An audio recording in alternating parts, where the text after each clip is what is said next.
Olá, meu nome é Nicolas, eu sou acadêmico de medicina da UFC Sobral e sou professor de Biologia 2 do ENA, Espaço Novo Acadêmico.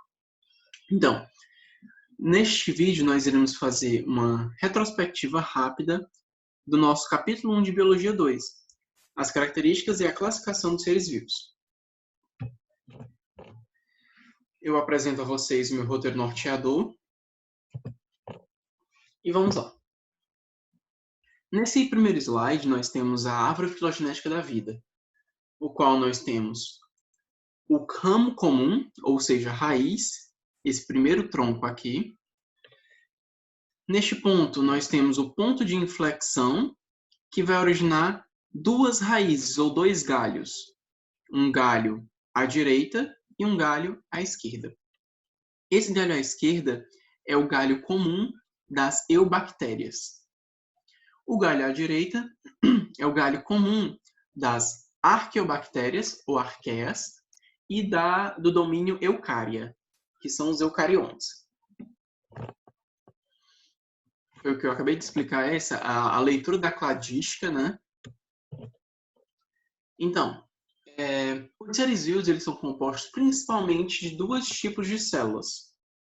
Os procariotos são compostos de células procarióticas e os eucariotos são compostos de células eucarióticas. E qual a principal diferença deles? Nos procariotos, nós temos células desorganizadas com um material nuclear disperso no citoplasma. Já os eucariontes, eles têm, além de uma organização nuclear, eles têm também organelas citoplasmáticas, que é o total diferencial dos procariontes. E isso ele compõe principalmente o master que nós temos dos seres vivos. Mas aí fica uma pergunta. E os vírus? Eles são seres vivos? Isso e muito mais a gente vai falar no decorrer da aula. Então, qual é a composição química dos seres vivos? Os seres vivos eles são compostos de água. E a água ela é um ácido extremamente fraco. Ele tem uma molécula polar com geometria angular. Ele faz osmose entre as suas células e o meio. Os pontos de fusão e ebulição da água são bem conhecidos, né? A ponto de fusão a 0 graus a nível do mar e o ponto de ebulição a 100 graus Celsius ao nível do mar. Por isso, ele também auxilia no controle térmico corpóreo, participa nas reações químicas corpóreas e a quantidade de água corporal ela varia em relação à idade, ou seja, pessoas mais novas têm mais água que pessoas mais velhas. Ela varia também de acordo com o tecido, ou seja, um adipócito, que é uma célula de gordura, ela tem menos água do que, por exemplo, um neurônio. E ela varia também em relação à espécie. Águas vivas têm quase 96% de água nas suas células, e em relação ao ser humano, que tem menos. Os seres vivos também são compostos, eles possuem, na verdade, sais minerais. E as suas funções são principalmente como cofatores de ativação enzimática, também vão fazer parte da estruturação esquelética, como o cálcio aqui, né? Eles também vão fazer a promoção da condução nervosa. Os seus tipos são os macronutrientes, como cálcio, potássio, enxofre, fósforo, né? Na verdade o P é de fósforo, perdão, e o K é de potássio, e o Cl, cloro. E os micronutrientes, como o zinco e o selênio. E aí, a ausência deles vai causar, entre outras anormalidades, eu trouxe aqui o bócio, por hipotireoidismo. Vocês estão vendo aqui essa grande tumefação, essa grande massa que está sendo externada no pescoço dessa paciente, dessa pessoa, na verdade. E eu trago também aqui as anemias, que no caso aqui nós temos a anemia ferropriva, anemia megaloblástica e entre outras, né? Os seres vivos também são compostos de... Eles possuem compostos orgânicos. E aqui, primeiramente, eu trago sobre os glicídios. Os glicídios, eles são uma categoria de biomoléculas com função básica de energia, porque possuem seu alto valor calórico. São eles monossacarídeos, com as características de cadeia pequena, sabor doce, são solúveis em água e insolúveis em compostos apolares. Eles têm uma diferenciação entre aldoses e cetoses e normalmente variam entre 3 a 7 carbonos. Os principais representantes, né, dos monossacarídeos são as pentoses, ou seja, com 5 carbonos, que são a oxirribose e a desoxirribose, que vão fazer parte do RNA e do DNA, respectivamente. E também nós temos as hexoses, ou seja, com 6 carbonos, que são a glicose, a galactose e a frutose, que são os açúcares primários.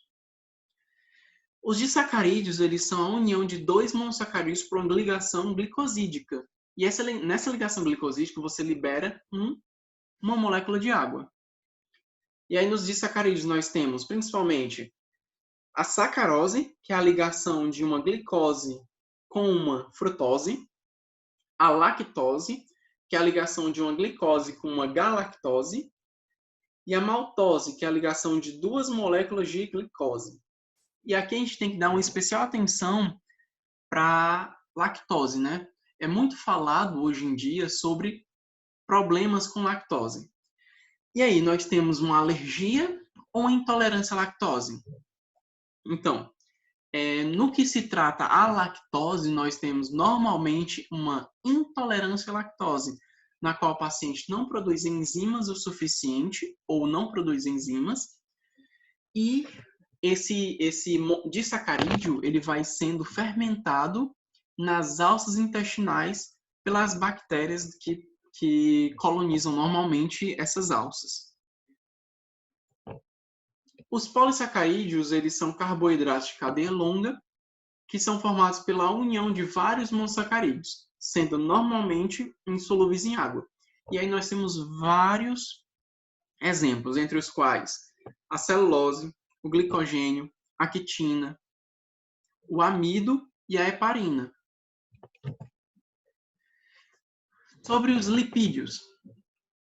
Os lipídios são a categoria de biomoléculas insolúveis que são insolúveis em água, e são solúveis em compostos orgânicos. Suas principais funções são armazenar energia, formar a estrutura da membrana plasmática, eles atuam como coenzimas, eles atuam como pigmentos, eles regulam o metabolismo, são mensageiros intracelulares, são agentes emulsificantes, e os seus principais tipos são os triglicerídeos, os fosfolipídios, os cerídeos, os carotenoides e os esteroides. Bom, sobre os esteroides, eles vão compor principalmente aqui os hormônios esteroidais. Os carotenoides, eles vão atuar como pigmentos.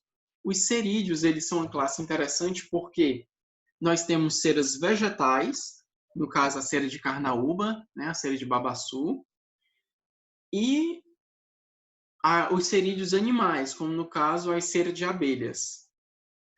Os fosfolipídios também são um tipo de lipídios que vão compor normalmente a estrutura da membrana plasmática. Quem não lembra aí dos fosfolipídios de membrana, né? E os triglicerídeos, principalmente como armazenamento de energia. Sobre as vitaminas, nós temos como um conjunto de compostos exigidos em pequena quantidade, sendo necessários para a promoção de atividade metabólica. São eles hidrossolúveis, como o complexo B e a vitamina C, e os lipossolúveis, como as vitaminas K, E, D, A. Importante lembrar aqui, como até um mnemônico, na verdade um lembrete, que quando a gente vai tomar aquela vitamina C que a gente normalmente toma, a gente coloca onde? A gente coloca aquele comprimido efervescente dentro de um copo de água ou dentro de um copo de óleo.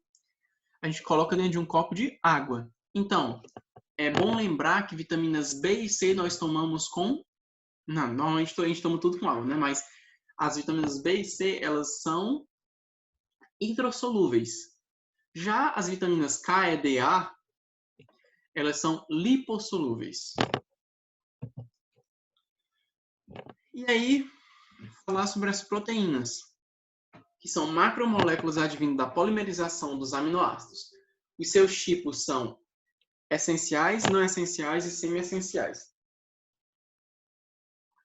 Os tipos essenciais, na verdade, a gente não precisa decorar muito. Você que vai fazer Enem, você não precisa decorar muito cada aminoácido segundo seu tipo. Mas, quem for fazer outros vestibulares, é interessante lembrar pelo menos os essenciais, já que, sabendo de uma dessas classes, você sabe acertar o resto, né? Então, é interessante lembrar. Tenta decorar os essenciais, que são a fenilalanina, a treonina, o triptofano, a lisina, a leucina, a isoleucina, a metionina, a valina e a histidina. E as principais funções dos compostos orgânicos, das proteínas, são como biocatalisadores, como componentes estruturais, fazendo também a contração muscular, também agem na ação regulatória, como resposta biológica e como reguladores da pressão osmótica. Vamos exemplificar cada um. No caso aqui, reguladores da pressão osmótica, nós temos a albumina, que é uma proteína que está presente dentro dos vasos sanguíneos. Na verdade, está instituída no sangue, né? Como resposta biológica, nós temos as imunoglobulinas. Na contração muscular, nós temos duas proteínas interessantes, que são a actina e a miosina. E como biocatalisadores, nós temos outras proteínas que vão fazer parte das enzimas conhecidas. Sobre os nucleotídeos e ácidos nucleicos, nós temos que os nucleotídeos são os monômeros dos ácidos nucleicos, com função de armazenar energia pelo ATP, e também são substâncias ativadoras de enzimas, como coenzimas, e elas atuam como ações regulatórias. E os ácidos nucleicos, eles encadeiam código genético. É bom lembrar aqui do DNA, que tem como seus principais nucleotídeos a adenina, timina, guanina e citosina, lembrando aí do Agnaldo Timóteo e da Gal Costa. E do RNA que nós temos a uracila, adenina, guanina e citosina. Lembrando aqui que é a Ursula Andrew e a Gal Costa. Lembrando, não existe RNA com timina e não existe DNA com uracila. Dentro disso, nós temos que o dogma central da biologia é quando nós temos um DNA que ele é transcrito em um RNA, lembrando que a transcrição ela ocorre dentro do núcleo e ela é feita pelo RNA mensageiro. E aí o RNA ele vai ser traduzido, na verdade o RNA ele vai ser levado para o citoplasma e ele vai se encontrar com RNA transportador e com RNA ribossômico. E a partir de então ele vai ser traduzido em uma proteína. Porém, nós temos também que o próprio DNA ele pode fazer uma replicação. E essa replicação ele ocorre dentro do núcleo.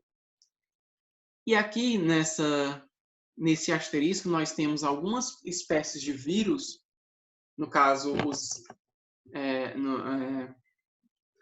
os vírus de transcriptase, né, os vírus de RNA, eles vão fazer uma transcrição reversa por meio da enzima transcriptase reversa, que vai fazer com que um RNA vire um DNA, a partir da maquinaria celular da célula hospedeira. Então, falando da organização celular, nós temos aqui uma célula eucarionte, uma célula procarionte. Nós vemos aqui na célula eucarionte que ela tem organelas citoplasmáticas com o complexo de Golgi, o retículo endoplasmático, as mitocôndrias, os lisossomos e outros, né?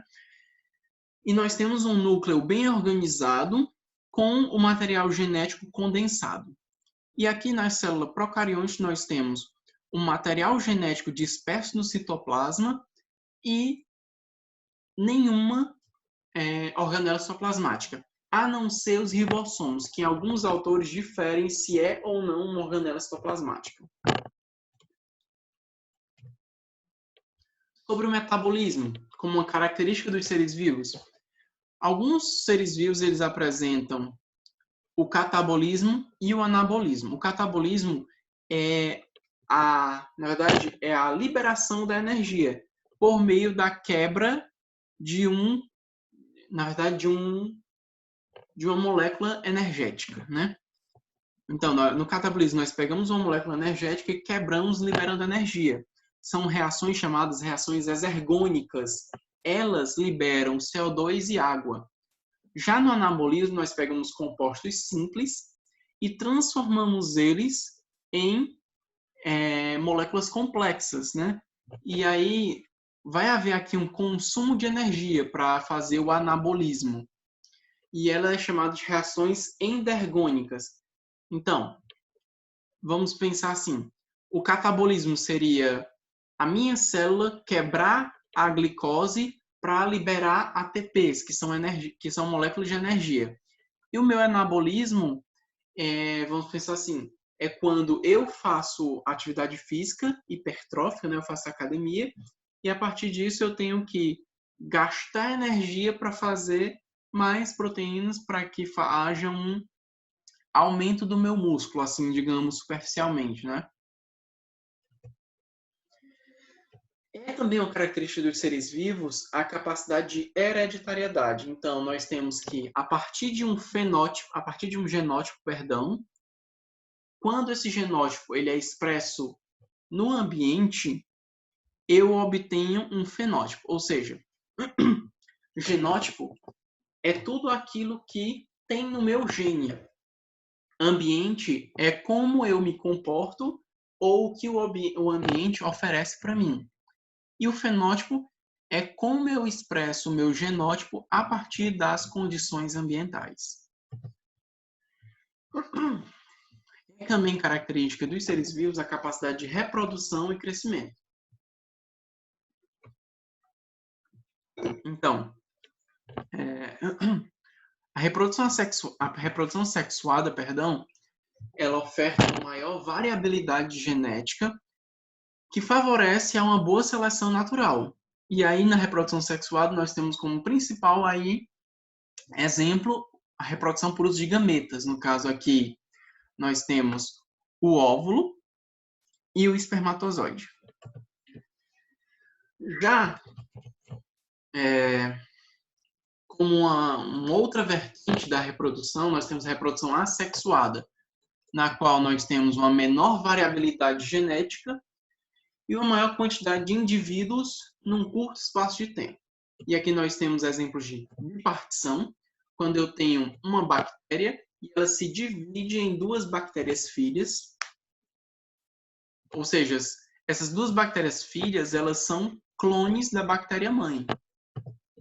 Nós temos também o exemplo de brotamento, em que uma esponja mãe, ela libera um broto, esse broto cresce, ele se desgruda do da esponja mãe, e essa nova esponja, ela é geneticamente igual à esponja mãe, né? A partenogênese, no qual nós temos uma rainha, no caso aqui a rainha das abelhas, ela coloca óvulos. Esses óvulos, quando não fecundados, eles vão virar zangões. Já quando esses óvulos são fecundados pelo espermatozoide do zangão, vai virar a fêmea da abelha, né? Que ela pode virar ou uma operária ou uma rainha, uma nova rainha. E a partenogênese, ele é esse mecanismo de, a partir de um óvulo não fecundado, ou seja, um óvulo que tem um material genético N, lembrando aqui de N e 2N, quando eu tenho um material genético N, esse óvulo ele vai normalmente se diferenciar e vai virar um zangão. Temos também como característica de seres vivos a reação a estímulos ambientais, no qual ele pode reagir a estímulos físicos, químicos ou reagir a outros seres vivos. Nesse caso, nós temos uma planta carnívora, no qual, quando essa mosca ela atingir as cerdas que há dentro dessa, digamos, boca, essa boca, né, entre aspas, ela vai se fechar trancando esse inseto dentro dessa, digamos assim, boca, né? No qual esse inseto ele vai acabar morrendo por inanição, ou seja, falta de água e alimentos. Bom, a capacidade de movimento também é uma característica dos seres vivos, no qual eles se movimentam em direção a estímulos. No exemplo das plantas, nós temos as plantas com o fototropismo positivo, ou seja, as plantas elas vão se movimentar para onde tem luz. Também nós temos o geotropismo positivo, no qual a raiz das plantas vai se movimentar a favor da gravidade. E também nós temos o exemplo dos animais na reação de luta ou fuga. É também uma característica dos seres vivos o potencial para adaptação. Segundo a teoria da seleção natural, os seres vivos, mesmo que sejam da mesma espécie, eles possuem características que os distinguem. O ambiente ele não suporta a presença de superpopulações, porque quando eu tenho uma superpopulação, vai haver um mecanismo de controle natural, no qual os animais vão competir por comida e por parceiros reprodutivos. E aí vão vencer os mais adaptados àquele meio.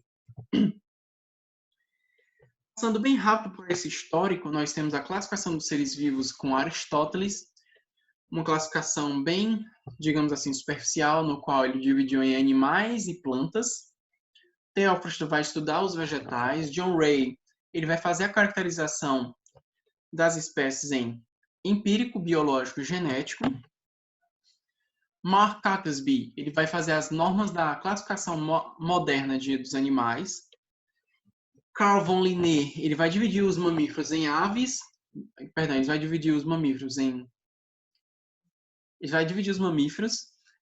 anfíbios, aves, peixes, insetos e vermes.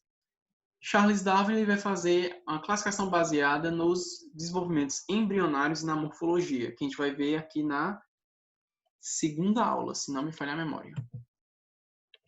Ernst Haeckel, ele vai falar sobre o desenvolvimento embrionário. Ernst Mayr, ele vai falar sobre as espécies são agrupamentos de populações naturalmente intercruzantes, reprodutivamente isolados de outros grupos com as mesmas características. Então, o que ele fala aqui é que, para uma espécie ser considerada uma espécie, parceiros de espécies diferentes não podem gerar um concepto, no caso um filho, um filhote, digamos assim, que seja reprodutivamente ativo, digamos assim.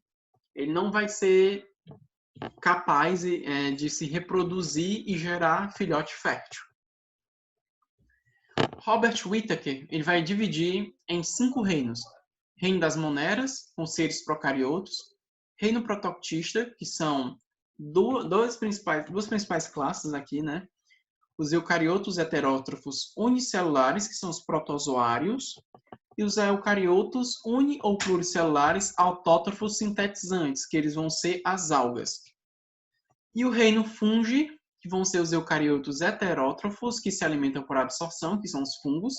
Reino plantae, eucariotos autótrofos fotossintetizantes e pluricelulares, as plantas, né, os vegetais. E o reino animalia, que são eucariotos heterótrofos e pluricelulares. Carl Woese, ele vai falar da criação de um superdomínio biota, né? Willy Hennig, ele vai classificar a árvore filogenética, e Carvallier-Smith, ele vai falar sobre os novos domínios, né? O domínio das eucárias, juntamente com as arqueias, e o domínio das eubactérias. E os 7 reinos, né? Bom, nesse slide, o reino, o filo, a classe, a ordem, a família, o gênero E a espécie, Rheficophaga, é um mnemônico para você lembrar de como caracterizar taxonomicamente os seres vivos.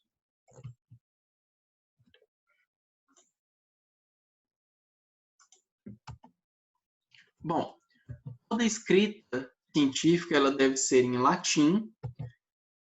Eles vão ser escritos em itálico quando você estiver digitando, ou eles vão ser escritos sublinhados quando você estiver escrevendo a punho. O epíteto genérico ele deve ser escrito com letra maiúscula, ou seja, quando eu falo do canis familiaris. Quando eu estou falando do canis, que é o epíteto genérico, a primeira letra, ou seja, o C, ele vai ser escrito de letra maiúscula. E o epíteto específico, ou seja, o familiaris, ele vai ser escrito com letra minúscula. Entretanto, ele pode ser escrito com letra maiúscula se for uma homenagem a cientistas. Não é muito comum, mas pode estar presente. Normalmente a escrita é binominal, no caso aqui do Homo sapiens. Homo sapiens, o epíteto genérico, Homo, e o epíteto específico, sapiens. O gênero do Homo sapiens é o gênero Homo, e a espécie do Homo sapiens é Homo sapiens. Porém, pode haver uma escrita trinominal, que é chamada, no caso aqui, o Homo sapiens sapiens. Esse último epíteto aqui, ele é o epíteto que é chamado da raça. É o epíteto subespecífico. A sistemática, como um extra, é uma relação evolutiva entre a embriologia comparada e a fisiologia comparada. Vamos pensar aqui. Olhando essa figura da esquerda, nós temos que, nesse início, todos os seres embriologicamente são parecidos. E quanto mais perto do parto, eles vão se diferenciando. A fisiologia comparada vai falar sobre as diversas apresentações em que os indivíduos eles podem estar presentes.